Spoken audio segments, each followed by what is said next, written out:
So, here we are. Time to take a look back at my championship predictions that I did at the start of the season. I think I'll always do a championship prediction video, it's just tradition, and it's probably what most football channels do. But I'm going to just say that I do hope that it doesn't involve my team anytime soon. I'll do this, of course, for the Premier League in 2 weeks' time when that's over, but let's do the championship given the fact that that's is now over. I got 4 of these bang on corrects, which I think might actually be a record. I don't think I've ever got 4 correct. Those being Leicester in first, that was bang on, Watford in 15th, Stoke City in 17th, and Plymouth Argyle in 21st. Birmingham. I mean, you hired Wayne Rooney, so what were you expecting to happen? Not higher than 17th in 7 years. And you were in the playoffs, albeit in the early stages, yet you fire John Eustace, who goes on to keep another team in the league at your expense, and you hire Wazza. Like, come on, what were you expecting to happen? Oh yeah, did I even mention that I said Birmingham would come 12th? Let's just completely gloss over that. Speaking of John Eustace, Blackburn, he did keep them up in the end after they fired John Dow Thomason. I mean, Sammy Smodics is what I've got to say to Blackburn Rovers. I mean, what an unbelievable season. He's had 27 goals. They came 19th and I said 14th. Off the back of just missing out on the playoffs last year, that's a big drop off. So I had a feeling they were going to drop off a little bit, but not quite as badly as what they did, where they ended up having to kind of fight off relegation in the end. Bristol City, I said 10th, they came 11th in the end, just one out here, so I'll take that. Every year since that COVID season, they have only got better and now finishing as high as 11th place, and they could have easily have made a playoff push if they just were a bit more consistent, but I think that's always been their problem, is consistency. Liam Manning, question marks over him, whether he's good enough or not, having come in from Watford, Oxford, I mean it's close enough. He came in from Oxford. It really isn't close enough. It's 2 completely separate teams and locations.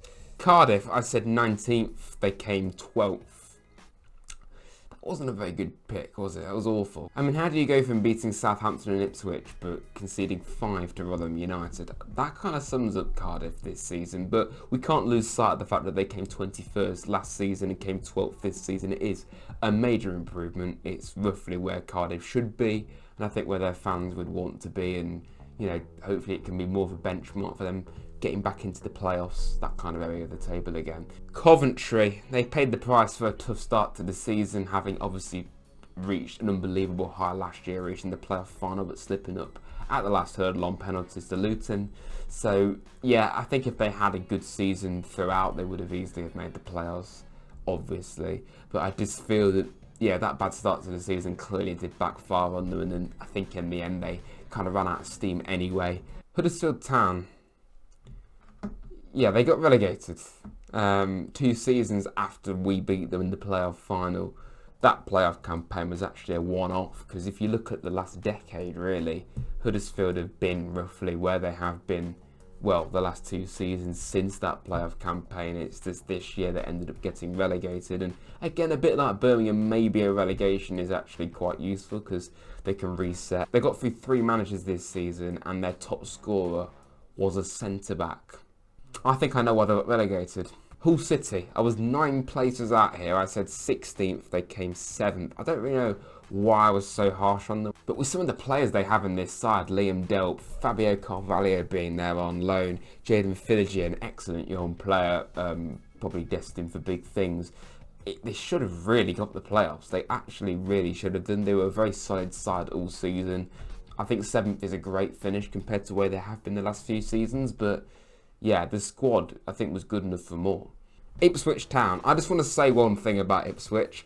I felt like they'd have a good season, but certainly not even close to what it ended up being. I mean, an absolutely phenomenal season. Back-to-back promotions. Kieran McKenna has done the most wondrous job, and honestly, a really likeable, very exciting team, but it's all about how they adapt now. Can they adapt to playing in the Premier League? Like with Burnley, they played quite an expansive style of football in the Championship.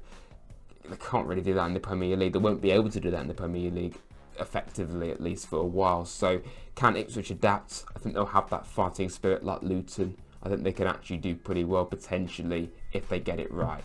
Leeds United, I said 5th, they came 3rd. I don't know why I didn't put them higher. I think some people were a bit sceptical about the things going off the field. It took them quite a while to even appoint a manager and get some players in the summer, so it was a slow start. Daniel Farke's been a bit questioned at times this year.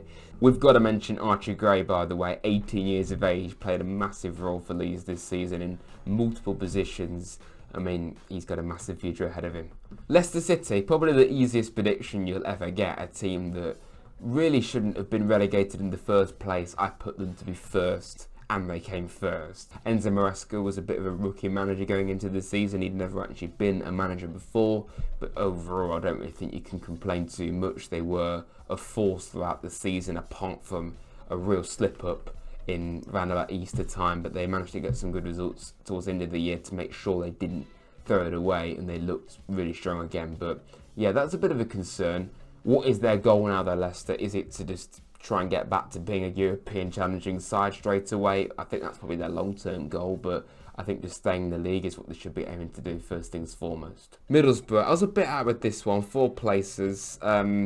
Real playoff hangover, I think it's fair to say. Under Michael Carrick, they had a very poor start to the season, but they ended up actually having a pretty good second half to it. Inconsistent throughout, but I think overall 8th place is probably about fair. Still got a good team here to work on and build on.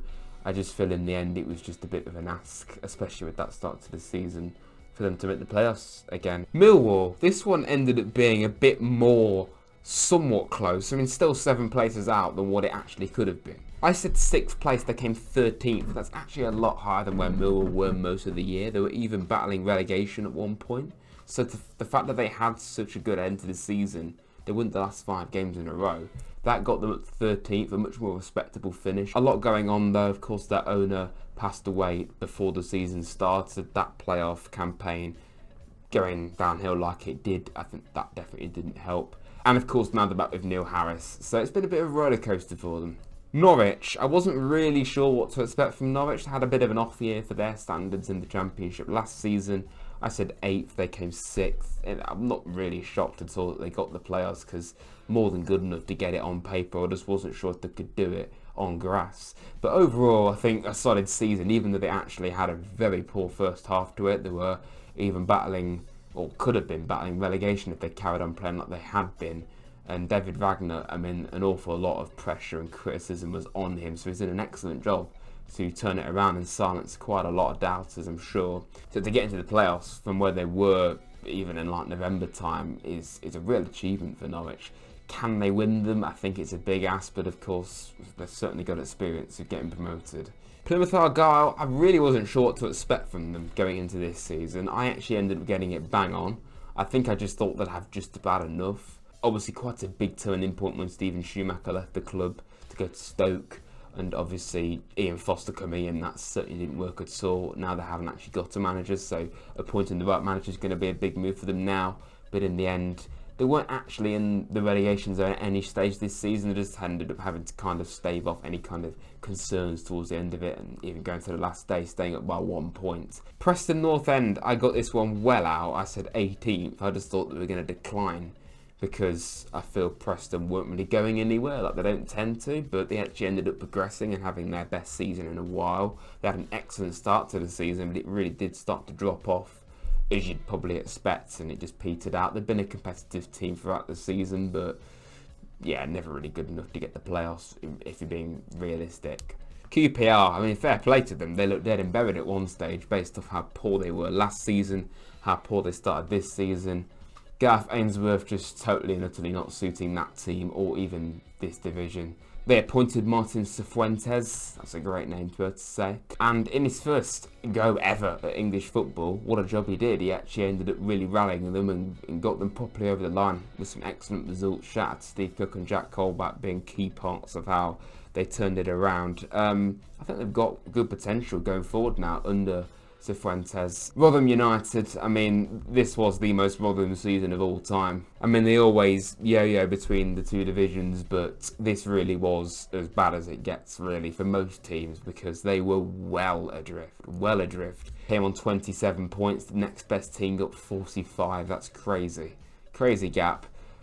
Just nowhere near the level, nowhere near good enough. Got through multiple managers again. Now, of course, they've got Steve Evans back there, who briefly upgraded to go to the Championship for about 3 games, and now he's gone back down to League One. Sheffield Wednesday, I'm not even going to lie, I'm actually really pleased that they stayed up in the end, because it really was the great escape. They were bottom 3 pretty much all season and ended up staying up in the end fairly comfortably.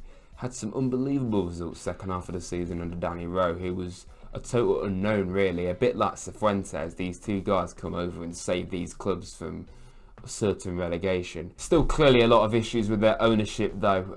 Chansiri clearly is not really fit for purpose. I do feel it is kind of papering over the cracks a little bit, but I do feel under his management they're in a good place. Southampton, I said automatics, it's playoffs for them in the end. I think there'll be a strong case for the playoffs too. They had that unbelievable unbeaten run of about 4 months straight without losing a game. Since then they've been a bit inconsistent. They were a real shout for top 2 at one stage, but couldn't really have been 4th anymore if they tried. That they were 4th for a very long time this season. Stoke 17th, obviously one of the ones I got correct. Just another very dull season for them. They've not come higher than 14th since they've been back in the Championship for 6 straight seasons now. Just, I don't really know what their identity is anymore, other than just being a meme for being a cold Tuesday night in Stoke. I mean, they were the 6th lowest scores in the league. That probably tells you one of the problems. And Stephen Schumacher, he kind of got them going again towards the end of the season, won the last 3 games of the season, but just really, you know, dull from them again. Sunderland, a real disappointing season for them. I wasn't really sure how to rate them because they got the playoffs with quite a surprise ultimately last season, so I wasn't sure if they could really do it again. I think 7th was a bit of a weird prediction. It's kind of like sitting on the fence, like playoffs or a big drop off. Make your mind up, David. I mean, getting rid of Tony Mowbray was a shocking decision because he was actually doing great for them, and then appointing Michael Beale couldn't really have been any worse of a decision if they tried. It literally was a hated appointment from the very get-go, and it never ever was going to work. And now, obviously, they haven't even got a manager. They've not had a manager since February time. So, yeah, it just kind of really went to nothing this season for Sunderland. Swansea is another team a bit like that. Just not really sure where they're at right now. Michael Duff certainly didn't work out there. Now, of course, have Luke Williams, who came from Notts County. So, big jump up for him. But obviously, he actually had connections to Swansea already.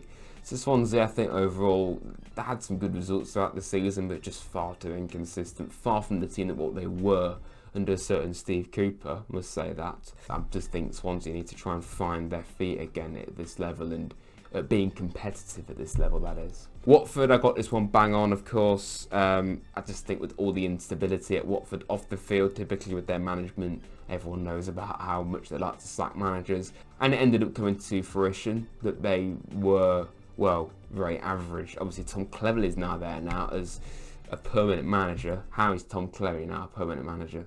Did a very steady job as a temporary manager, so he's got it permanently, so fair play to him there. Probably won't be here for very long, knowing Watford. I just think it's just quite an uninspiring looking team compared to what they have been, you know, being in the Premier League not even that long ago. I don't think it's a squad that can compete for top 6. I think they need quite a bit more. And West Brom, I had them to be just outside the playoffs. They came 5th in the end, which I think is actually a very respectable finish. They've had some issues going on off the field for a while. They have now got new owners, so that's a good sign for them. And obviously Carlos Corbehan proving that he's an excellent manager at this level. Again, another playoff campaign for him to endure. I do feel probably won't win the playoffs. I don't think they'll be anywhere near good enough if they did. But a very steady season for them. I think a lot of West Brom fans will be pretty happy with how it's gone. Probably exceeded expectations a bit. So, yeah, not bad at all from West Brom. Right, so that was my Championship predictions from the start of the season. That was my reaction to them. I'll do this, of course, again next season. The only time I do talk about this division.